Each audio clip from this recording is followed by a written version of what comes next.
Hi everybody, this is Craig Tanner for The Mindful Eye and the Daily Critique. Today's image was submitted by Blake, who's an intermediate photographer from Connecticut.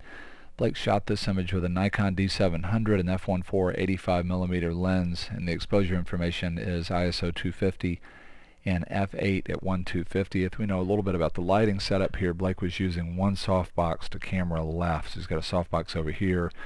You can clearly see that, and the catch lights in the eyes, and you can clearly see the flow of light from that softbox. Under the backstory and questions and comments, Blake says this is a picture of his niece.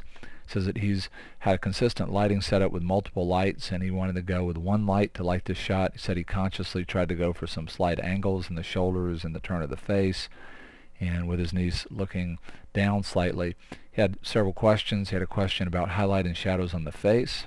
He also had a question about the shirt being bright here, maybe being blown out, and mentioned sort of going for RGB in terms of the color theme. A lot of things to talk about in the critique today. One of the things that I like right away about this image is the light in the eyes. There's a great quantity of light here.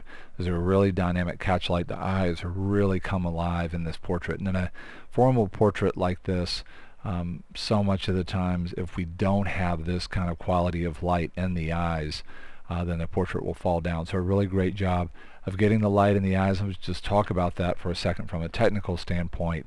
A good starting point, if you're just getting into lighting and you're trying to place the softbox to get this kind of quality of light, is the center of this softbox being slightly higher than eye level. That's just a sort of a general guideline. It definitely depends on the structure of the person's face and where they're looking, but that's a sort of a good starting point. You get a sense of that here with the catch light being just ever so slightly in the upper part of the eye, and a good quantity of light all the way in the eye in the image.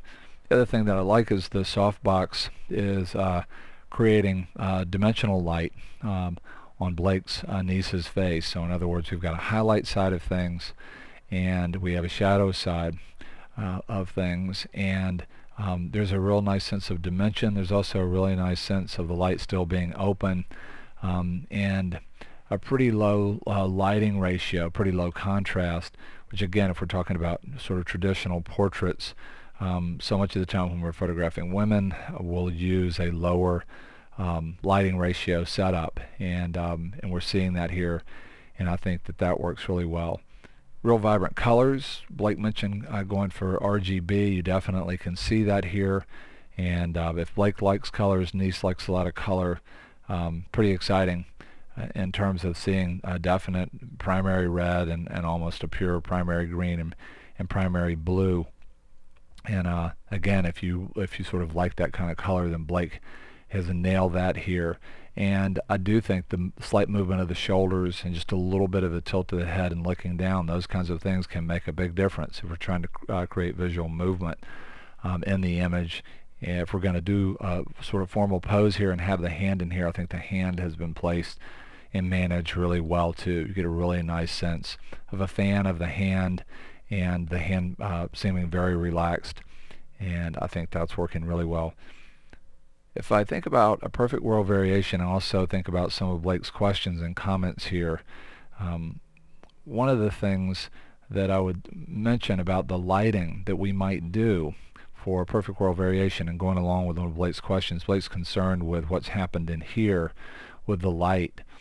Two things that you might try. One is just to flag the light, but working with a real broad light source like a softbox or an umbrella, sometimes using a flag where you have a very broad light source can be a difficult way to control the light.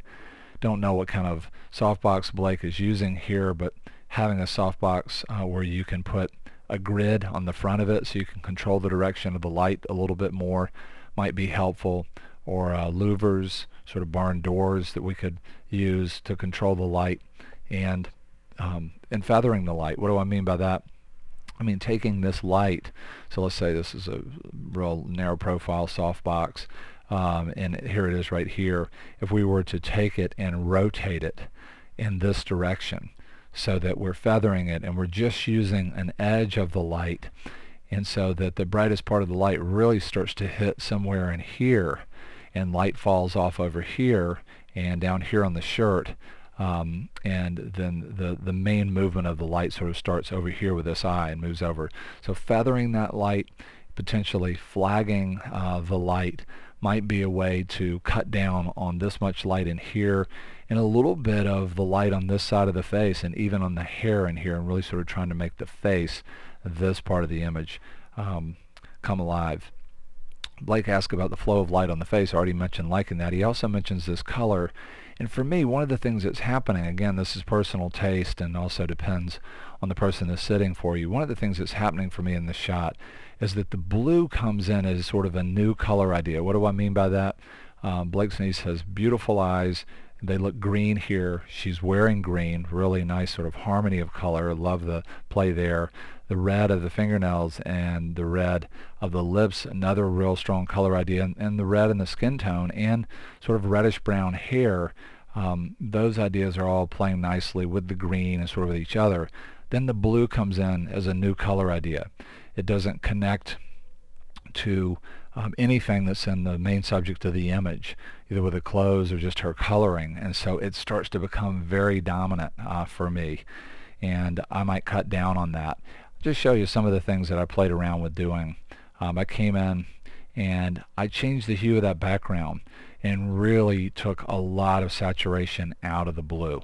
And then what I did was I used Cooler, which is a really cool extension inside of Photoshop. To find it, go to Window Extensions, Cooler, and I used Cooler to select this color, make it my base color, and then on a layer paint it into the eyes. So I started to push the eyes more towards kind of this hazel color to create more of a complement between the eyes and the background. So when I collapsed Cooler, I did a whole video on Cooler. We'll put up a link to the intro of this daily critique. If you don't know about Cooler, you're just finding out about the mindful eye today or in the last couple of weeks. We have a nice video about Cooler and how you might work with that to manage color.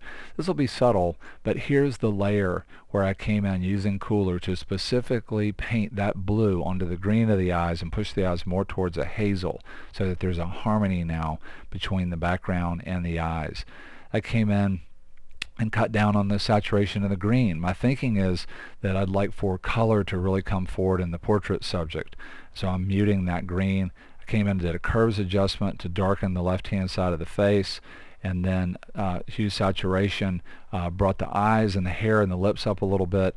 And then one of the biggest changes to the image is that I am definitely a romantic in terms of shooting, and definitely can go for traditional looks, and I would be very tempted to create sort of a soft focus filter here to do two things: overall soften the portrait and to make the eyes as the main feature of the face. Blake's niece has such beautiful eyes, to make her eyes come forward, and here's the soft focus effect. And so here's where we started, and here is where we ended up. So just a variation on the theme, a beautiful theme that Blake has created here. Great portrait on a lot of different levels. I really like the lighting set up here. I like this formal pose. And I really like the idea of bold color and playing around with color. So the color part of this is in some respects personal taste, but in some respects it's also about trying to put a little bit more weight in the version that we played around with today in Photoshop, a little bit more weight on the eyes and the face. Would love to hear your feedback about this critique. I want to say a huge thank you to Blake for sharing this image with us on the Mindful Eye. Hope to see you again real soon on the Daily Critique.